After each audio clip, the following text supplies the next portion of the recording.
Hello friends, आज हम पढ़ेंगे कंप्यूटर सब्जेक्ट का अपना नेक्स्ट टॉपिक। इंपॉर्टेंट टॉपिक है इंटरनेट।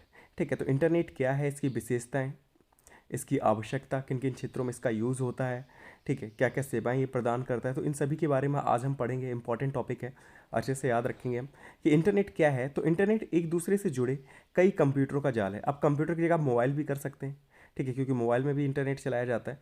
तो इंटरनेट क्या है, तो एक दूसरे से जुड़े कई कंप्यूटर्स, कई मोबाइल, कई इलेक्ट्रॉनिक डिवाइस का जाल है जो राउटर तथा सर्वर के माध्यम से दुनिया के किसी भी कंप्यूटर को आपस में जोड़ता है।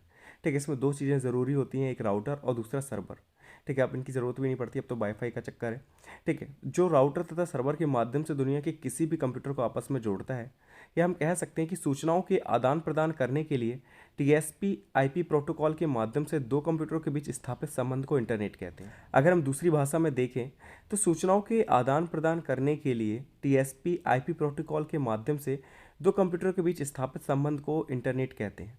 ठीक है, प्रोटोकॉल क्या होता है, तो ये नियम वगैरह होते हैं। ठीक है, संचार करने के लिए जो नियम बनाए गए हैं उन्हें हम प्रोटोकॉल कहते हैं। ठीक है, इंटरनेट जो है वो विश्व का सबसे बड़ा नेटवर्क है। अगर पूछा जाए इंटरनेट क्या है, तो विश्व का सबसे बड़ा नेटवर्क है ये। ठीक है, इससे बड़ा कोई भी नेटवर्क नहीं है, क्योंकि इंटरनेट के माध्यम से एक देश से जो व्यक्ति होता है वो कई देशों से संबंध स्थापित कर सकता है, लोगों से वहाँ की बात कर सकता है। ठीक है, तो इंटरनेट का हम कह सकते हैं कि विश्व का सबसे बड़ा नेटवर्क है। इंटरनेट को दो प्रकार के प्रोग्रामों की आवश्यकता होती है। ठीक है, इंटरनेट को चलाने के लिए दो प्रकार के प्रोग्राम बहुत ज़रूरी होते हैं। पहला सर्वर और दूसरा ग्राहक। सर्वर वे प्रोग्राम होते हैं जो साधन प्रदान करते हैं। ठीक है, सर्वर किसे हम कहेंगे, तो वे प्रोग्राम जो हमें साधन प्रदान करते हैं जिसके माध्यम से हम दूसरों से जुड़ सकते हैं। ठीक है, आदान प्रदान कर सकते हैं, कम्युनिकेट कर सकते हैं। और ग्राहक क्या होते हैं, तो ग्राहक वे होते हैं जो इन साधनों का प्रयोग करते हैं, यानी कि हम लोग। ठीक है, इन साधनों का प्रयोग करते हैं। इंटरनेट पर कंप्यूटर विश्वव्यापी नेटवर्क के रूप में जुड़े होते हैं जो एक प्रोटोकॉल के जरिए संचार करते हैं। ठीक है, इंटरनेट पर क्या होता है, तो इंटरनेट पर कंप्यूटर जो होते हैं वो विश्वव्यापी नेटवर्क के रूप में जुड़े हुए होते हैं। ठीक है, विश्वव्यापी नेटवर्क के रूप में जुड़े एक दूसरे से विश्व में, जो एक प्रोटोकॉल के जरिए संचार करते हैं। ठीक है, अभी प्रोटोकॉल क्या होता है, तो प्रोटोकॉल का मतलब वही है कि सूचना के आदान प्रदान संबंधी नियम। ठीक है, प्रोटोकॉल का मतलब भी होता है नियम। प्रोटोकॉल आपने कई जगह सुना होगा। ठीक है, जैसे राष्ट्रपति के लिए अलग प्रोटोकॉल होता है, प्रधानमंत्री का अलग प्रोटोकॉल, तो यही होते हैं, नियम होते हैं कुछ। ठीक है, तो सूचना के आदान प्रदान संबंधी नियम को हम प्रोटोकॉल कहते हैं। ठीक है, अगर हम देखें इंटरनेट की भाषा में कि सूचना के आदान प्रदान संबंधी नियम क्या कहलाते हैं, तो प्रोटोकॉल कहलाते हैं। तो इन्हीं नियमों के जरिए हम लोग आपस में संचार करते हैं। अब इंटरनेट की विशेषताएं देख लेते हैं।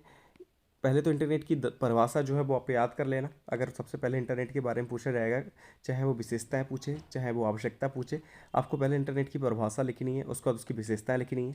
विशेषताओं में क्या है कि सूचना का आदान प्रदान जो है वो शीघ्रता से हो जाता है। एक और पॉइंट में लिख सकते हैं कि सूचना का जो आदान प्रदान होता है वो बिना त्रुटि के हो जाता है, मतलब कोई गलती वलती नहीं होती, हम सीधे आसानी से भेज सकते हैं कोई भी मैसेज। ठीक है, अगर गलती हो भी जाती है तो हम उसे करेक्ट भी कर सकते हैं, जैसे व्हाट्सएप के माध्यम से आप देख रहे हैं। दूसरा है कि बड़ी मात्रा में आंकड़ों की खोज में सहायक है। ठीक है, तो इंटरनेट की सहायता से आप क्या कर सकते हैं, बहुत बड़ी मात्रा में आंकड़ों की खोज कर सकते हैं। अगर मान लीजिए कोई चीज़ आपको नहीं आ रही तो आप गूगल पर सर्च करेंगे, कई सारी वेबसाइट उसके आंसर दिखाने के लिए तैयार रहती है, तो आप कई वेबसाइट पर जाकर पता कर सकते हैं। फिर तीसरा पॉइंट है कि इसकी सहायता से संचार व्यवस्था को सरल तथा बहुउपयोगी बनाया गया है। ठीक है, जो संचार व्यवस्था है जिससे हम लोग कम्युनिकेट करते हैं एक दूसरे से, तो उस व्यवस्था को काफ़ी सरल बना दिया है और बहुउपयोगी बना दिया है। व्हाट्सअप के माध्यम से देखिए आप कितने आराम से संचार व्यवस्था चल रही है। ठीक है, हम कम्युनिकेट कर लेते हैं, वीडियो भेज लेते हैं, मैसेज भेज लेते हैं, जिप फाइल्स भेज लेते हैं। ठीक है, तो काफ़ी चीज़ें भेज लेते हैं। टेलीग्राम है, फेसबुक है, इंस्टाग्राम है, तो देख ही रहे हैं कि संचार व्यवस्था को कैसे हमने कितना सरल बना दिया है। फिर है लेन देन। लेन देन से मतलब ट्रांजेक्शन्स वगैरह होते हैं जो, ठीक है, चाहे फ़ोनपे पे आप कर रहे हो, चाहे पेटीएम पे कर रहे हो, ठीक है, या किसी और माध्यम से कर रहे हो, तो वो भी इंटरनेट की वजह से ही होता है। ठीक है, इंटरनेट ना होता तो हम लेन देन भी नहीं कर पाते, फॉर्म फिल भी नहीं कर पाते। व्यापार में बहुत फ़ायदा करता है इंटरनेट। आजकल का जो व्यापार है ऑनलाइन जो हो रहा है, अमेजन पे, फ्लिपकार्ट पे, ठीक है, इसमें भी इंटरनेट की ज़रूरत पड़ती है हमें। फिर शिक्षा, एजुकेशन में हमें इंटरनेट की ज़रूरत पड़ती है। आप देख रहे हैं रिसर्च वगैरह जो होती हैं, प्रोजेक्टर जो हम ऑनलाइन चलाते हैं, इंसाइक्लोपीडिया के माध्यम से जब बच्चों को पढ़ाते हैं, विकीपीडिया के माध्यम से बच्चों को पढ़ाते हैं, तो हमें इंटरनेट की ज़रूरत पड़ती है। ठीक है, फिर है साइबर वॉर। साइबर वॉर भी इंटरनेट की एक विशेषता है, क्योंकि इंटरनेट की वजह से ये चीज़ स्टार्ट भी हुई है। पहले लोग क्या करते थे, युद्ध करते थे, लेकिन अब क्या करते हैं, अब वो साइबर वॉर करते हैं। ठीक है, मतलब इंटरनेट के माध्यम से जो युद्ध होता है, इसमें क्या करते हैं, किसी भी देश की हम जो इंपॉर्टेंट इन्फॉर्मेशन होती है उसे हैक कर लेते हैं। ठीक है, उसे चुरा लेते हैं। तो अगर आप किसी देश की इन्फॉर्मेशन चुरा लेंगे तो वो देश वैसे ही कमज़ोर हो जाएगा। ठीक है, तो यही कहलाता है साइबर वॉर। कि आप क्या करते हैं, इंटरनेट के माध्यम से किसी दूसरे देश की इंपॉर्टेंट जो इन्फॉर्मेशन होती है उसे चुरा लेते हैं, हैक कर लेते हैं। तो ये साइबर वॉर कहलाता है। तो ये सारी इंटरनेट की विशेषताएं, इन पॉइंट्स को आप लिख सकते हैं। अब इंटरनेट के कार्य देख लेते हैं कि इंटरनेट के कार्य क्या हैं। तो विश्व के नवीनतम समाचार अतिशीघ्र प्राप्त करना, ये भी इंटरनेट का एक कार्य है कि हमें जल्दी से जल्दी खबरें पता चल जाती हैं। पहले क्या होता कि न्यूज़पेपर चलते थे, तो न्यूज़पेपर में एक दिन बाद में खबर हमें मिलती थी, लेकिन अब क्या इंटरनेट के माध्यम से हमें उसी टाइम पता चल जाता है। जैसे कि सीरिया में या तुर्की में अभी जो भूकंप आया है, 25,000 लगभग लोग मर गए हैं उसमें, ठीक है। तो हमें उसी टाइम पता चल गया था कि यहाँ पर भूकंप आ गया। लेकिन अगर हम न्यूज़पेपर पे ही फोकस करते तो न्यूज़पेपर एक दिन बाद आता, हमें एक दिन बाद पता चलता, ठीक है, 24 घंटे बाद हमें पता चलता कि वहाँ पर भूकंप आया। फिर उसमें भी कम लोग मरे होते, इतना पता चलता कि हाँ कि 10,000 के लगभग लोग मरे। फिर अगले दिन फिर हम न्यूज़पेपर देखते तो हमें पता लगता कि संख्या 25,000 तक पहुँच गई। तो काफ़ी लेट हो जाता। लेकिन आज के टाइम में हमें बहुत जल्दी चीज़ें पता चल जाती हैं। दूसरा है संक्षिप्त लेकिन महत्वपूर्ण जानकारी का आदान प्रदान करना, ठीक है। कम लैंग्वेज में, मतलब ज़्यादा डिफाइन नहीं करते, लेकिन छोटी सी जगह पे हमें बहुत सारी इंपॉर्टेंट जो नॉलेज होती है, जो जानकारियाँ होती हैं, वो हमें प्राप्त हो जाती हैं, ठीक है। उनका हम आदान प्रदान भी कर सकते हैं। फिर है कि व्यापारिक समझौते जो आजकल हो रहे हैं वो भी इंटरनेट के माध्यम से हो रहे हैं, ठीक है। चाहे किसी भी देश के बीच में हो रहे हो, अमेरिका और इंडिया के बीच में हो रहे हो, तो आप देख रहे हैं जूम मीटिंग में इधर के इधर मोदी जी बैठे हैं, उधर बाइडेन बैठे हैं, तो दोनों आपस में मीटिंग चल रही है, ठीक है। तो व्यापारिक समझौते भी इंटरनेट के माध्यम से हो जाते हैं। आवश्यकता अनुसार कंप्यूटर फाइल्स का स्थानांतरण, मतलब जो कंप्यूटर फाइल्स होती हैं इंपॉर्टेंट, उनका आप ट्रांसफ़र कर सकते हैं इंटरनेट के माध्यम से। फिर है photos, videos, zip files, email वगैरह भेजना, ये भी इंटरनेट का ही कार्य है। फिर है वैज्ञानिक शोध पर जुड़ना, ठीक है। जो इंटरनेट है उसके माध्यम से आप किसी भी रिसर्च में जुड़ सकते हैं, ठीक है। जो साइंटिफिक रिसर्च वगैरह होती है, नासा यूज़ करता है, इसरो यूज़ करता है, ठीक है। तो इन पर भी आप जुड़ सकते हैं। अब इंटरनेट की आवश्यकता के क्षेत्र देख लेते हैं कि कौन कौन से ऐसे क्षेत्र हैं, कौन कौन से ऐसे एरिया हैं जहाँ पर इंटरनेट की हमें आवश्यकता पड़ती है। तो पहला है शिक्षा के क्षेत्र में, ठीक है। तो शिक्षा के क्षेत्र में भी हमें इंटरनेट की आवश्यकता पड़ती है।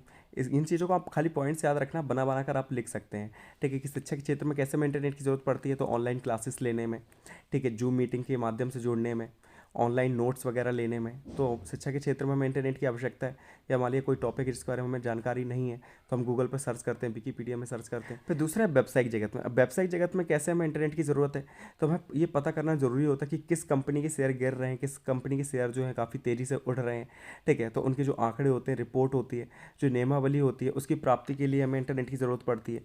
तीसरा कि संचार प्रौद्योगिकी में, संचार प्रौद्योगिकी से मतलब है कि एक दूसरे से जो कम्युनिकेट हम करते हैं व्हाट्सअप के माध्यम से, फेसबुक के माध्यम से, टेलीग्राम हो, यूट्यूब हो, ठीक है। तो संचार प्रौद्योगिकी में हमें इंटरनेट की आवश्यकता पड़ती है। फिर गृह प्रवेश के क्षेत्र में, तो गृह प्रवेश में आप देखते हैं घर बैठ के आप इंटरनेट का यूज़ करते हैं। किचन वगैरह की अगर हमें नॉलेज चाहिए होती है, कोई रेसिपी बनानी होती है, तो हम इंटरनेट का यूज़ कर लेते हैं। फिर है कि हॉस्पिटल्स या मेडिसिन के क्षेत्र में हमें इंटरनेट की ज़रूरत पड़ती है। इंटरनेट के माध्यम से आज हर हॉस्पिटल में इंटरनेट का यूज़ हो रहा है। फिर है कि साइंटिफिक रिसर्च में जो नासा है, इसरो है, ये सारे और भी जितनी भी साइंटिफिक रिसर्च होती है उसमें भी इंटरनेट की बहुत आवश्यकता पड़ती है। फिर है विश्वव्यापी सम्मेलन में, जैसे G20 की जो अभी मीटिंग हो रही है आगरा में, या G7 की मीटिंग हो, बिम्स्टेक की, ब्रिक्स की मीटिंग हो, तो जितनी भी बड़ी बड़ी जो मीटिंगें होती हैं संगठनों की, ठीक है, तो उसमें भी इंटरनेट की हमें आवश्यकता होती है कि एकदम लाइव टेलीकास्ट होता है, सारे देश एक साथ देखते हैं कि मीटिंग में क्या चल रहा है, क्या नहीं हो रहा है। तो सभी में इंटरनेट की आवश्यकता हमें पड़ती है। तो ये सारे क्षेत्र हैं जहाँ पर इंटरनेट की हमें आवश्यकता रहती है। अब हम देख लेते हैं इंटरनेट की प्रमुख सेवाएं, ऐसी कौन सी सर्विसेज है जो हमें इंटरनेट प्रोवाइड कराता है, ठीक है। तो पहली है आपकी ईमेल। ईमेल का मतलब होता है इलेक्ट्रॉनिक मेल, ठीक है। इसकी अगर फुल फॉर्म देखें ईमेल की, तो इसकी फुल फॉर्म है इलेक्ट्रॉनिक मेल। अब इसे इलेक्ट्रॉनिक मेल क्यों कहा जाता है, तो इलेक्ट्रॉनिक मेल से आशय होता है जब डाक को हम इलेक्ट्रॉनिक माध्यम से भेजते हैं, तो उसे हम ईमेल कहते हैं। वैसे क्या होता है कि डाकिया लेके जाता था पहले के टाइम में, ठीक है, पोस्ट ऑफिस में या कहीं से, ठीक है, लेके जाता था, तो काफ़ी 2-3 दिन बाद पहुंचता था। लेकिन ईमेल में क्या होता है कि हम इसे इलेक्ट्रॉनिक माध्यम से जब हम डाक को भेजते हैं, तो कुछ ही सेकंड में ये पहुंच जाता है। जिसे हमें भेजना होता है, जो सेंडर होता है, ठीक है, वो भेजता है, तो रिसीवर को बहुत जल्दी मिल जाता है और बहुत जल्दी वो फीडबैक दे देता है, ठीक है। तो इसी को हम ईमेल कहते हैं। ईमेल का मतलब है इलेक्ट्रॉनिक मेल, और इससे आशा है जब डाक को हम इलेक्ट्रॉनिक माध्यम से भेजते हैं तो इसे हम ईमेल कहते हैं। इसके माध्यम से संदेश तीव्रता से संप्रेषित किया जा सकता है, मतलब जल्दी कम्युनिकेट हम कर देते हैं अपनी बात को, और फीडबैक भी हमें जल्दी मिल जाता है। दूसरी कौन सी सर्विस है इंटरनेट की, तो दूसरी है फाइल ट्रांसफ़र प्रोटोकॉल, ठीक है। जब हम फाइल को ट्रांसफ़र करते हैं किसी एक स्थान से दूसरे स्थान पर, ठीक है, उसी को हम कहते हैं फाइल ट्रांसफ़र। और प्रोटोकॉल का मतलब है कुछ नियम वगैरह होते हैं, हर एप्लीकेशन के अपने नियम होते हैं, ठीक है। अगर आप व्हाट्सअप के माध्यम से भेज रहे हैं, टेलीग्राम के माध्यम से भेज रहे हैं, ठीक है, यूट्यूब के माध्यम से भेज रहे हैं, मतलब किसी भी माध्यम से अगर आप अपने मैसेज को दूसरों तक पहुँचाते हैं, ठीक है, तो उसे हम कहते हैं फाइल ट्रांसफ़र प्रोटोकॉल। और ये भी इंटरनेट के माध्यम से ही संभव है, ठीक है। और सभी एप्लीकेशन के अपने अलग अलग प्रोटोकॉल होते हैं। तो ये दूसरी सेवा हो गई इंटरनेट। तीसरा है इंटरनेट रिले चैट। अब ये इंटरनेट रिले चैट क्या है, ये देख लेते हैं। सर्वप्रथम इसे 1988 में फिनलैंड में विकसित किया गया। इसके माध्यम से एक व्यक्ति एक ही समय में हजारों लोगों से कंप्यूटर के द्वारा संचार कर सकता है। इसमें कोई भौगोलिक सीमा नहीं है, ठीक है, निश्चित नहीं है।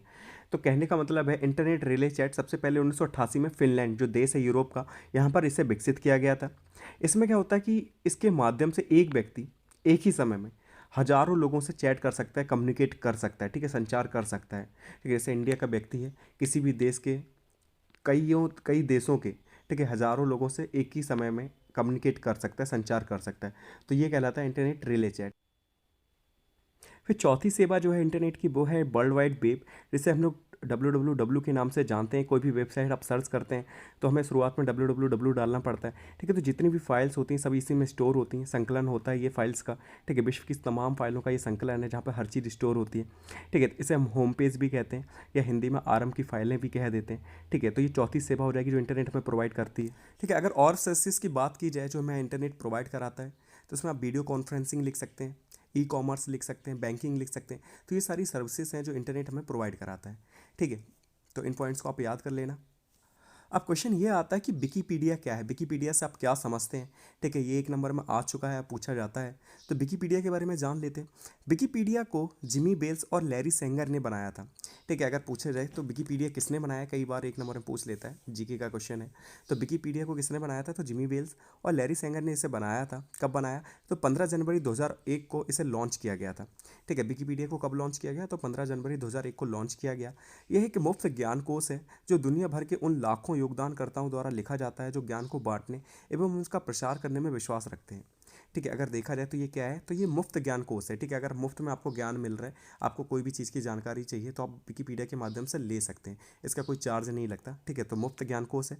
और कौन लिखता है, जो दुनिया भर के उन लाखों योगदानकर्ताओं द्वारा लिखा जाता है जो ज्ञान को बांटने एवं उनका प्रसार करने में विश्वास रखते हैं, ठीक है। तो ये मुफ्त ज्ञान कोश है, फ्री का है, ठीक है। और लिखता कौन है इसे, तो कई लोग लिखते हैं, जैसे हमारे जैसे हम हैं, आप हैं।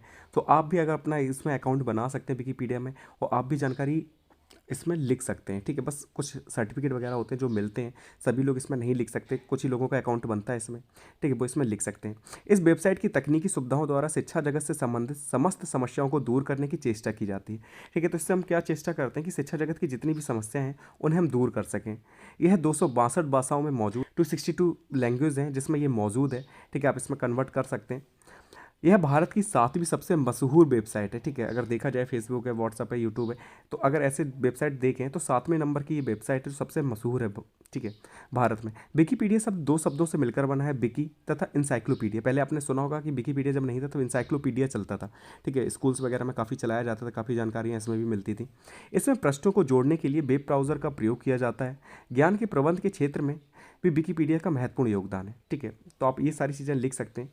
ये विकीपीडिया से हमें काफ़ी जानकारियाँ प्राप्त होती हैं आज के समय में। अगर हम शिक्षा जगत में देखें तो इसका बहुत बड़ा योगदान है, ठीक है। इसने हमारी जो चीज़ें हैं, टेंशन है, काफ़ी कम कर दी है। काफ़ी जानकारियाँ जो है हमें बहुत आसानी से प्राप्त हो जाती हैं विकीपीडिया के माध्यम से, ठीक है। तो आप बना बना के लिख सकते हैं कि 2 शब्दों से मिलकर बना है विकी प्लस इंसाइक्लोपीडिया, ठीक है। तो पृष्ठों को जोड़ने के लिए हम वेब ब्राउज़र का यूज़ करते हैं। सभी का अकाउंट इसमें बनता नहीं, कुछ ही लोगों का अकाउंट इसमें बनता है, तो वो क्या करते हैं, जानकारियों को शेयर कर सकते हैं, इसमें एडिट कर सकते हैं, मॉडिफाई कर सकते हैं, ठीक है। तो ये सारा लिख सकते हैं विकीपीडिया के बारे में, ठीक है। तो ये एक सर्विसेज है जो इंटरनेट में प्रोवाइड कराता है। विकीपीडिया काफ़ी फेमस है, याद रखना किसने बनाया, तो जिमी बेल्स और लैरी सेंगर ने बनाया था। 15 जनवरी 2001 को इसे लॉन्च किया गया था, ठीक है। तो इसी के साथ ये टॉपिक कंप्लीट होता है। हम मिलेंगे नेक्स्ट वीडियो में नेक्स्ट टॉपिक के साथ। Thank you so much for watching this video.